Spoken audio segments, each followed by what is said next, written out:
Deuteronomy chapter 33. This is the blessing that Moses the man of God pronounced upon the Israelites before his death.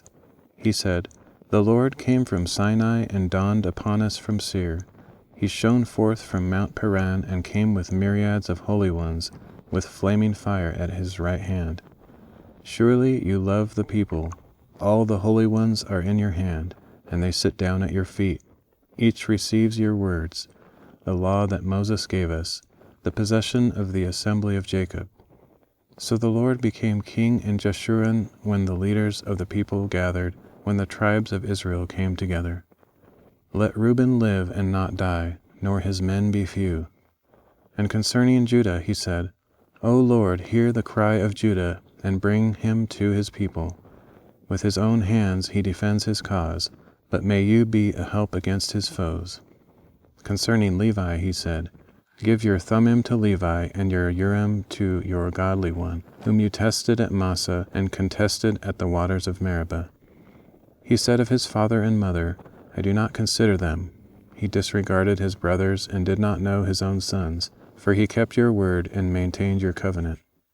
He will teach your ordinances to Jacob and your law to Israel. He will set incense before you and whole burnt offerings on your altar.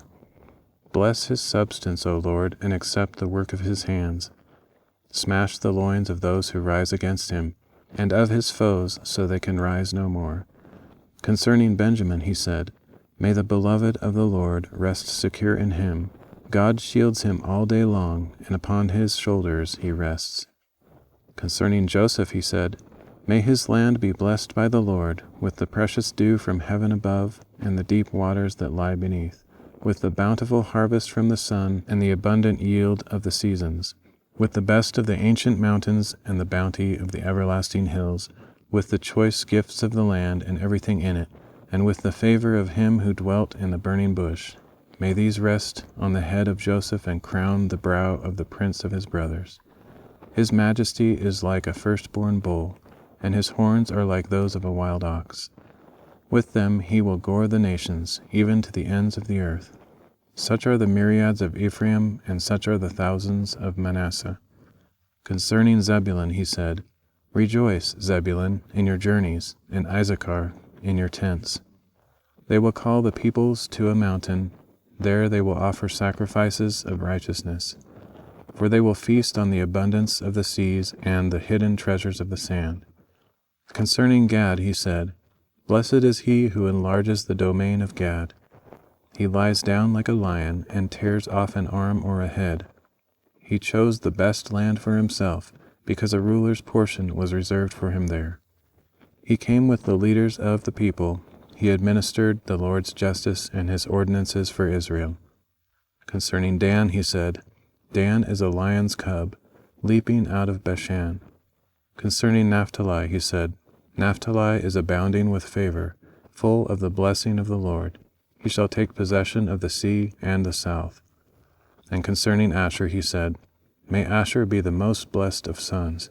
May he be the most favored among his brothers, and dip his foot in oil. May the bolts of your gate be iron and bronze, and may your strength match your days. There is none like the God of Jeshurun, who rides the heavens to your aid, and the clouds in his majesty. The eternal God is your dwelling place, and underneath are the everlasting arms. He drives out the enemy before you, giving the command, Destroy him. So Israel dwells securely. The fountain of Jacob lives untroubled in a land of grain and new wine, where even the heavens drip with dew. Blessed are you, O Israel. Who is like you, a people saved by the Lord? He is the shield that protects you, the sword in which you boast. Your enemies will cower before you, and you shall trample their high places.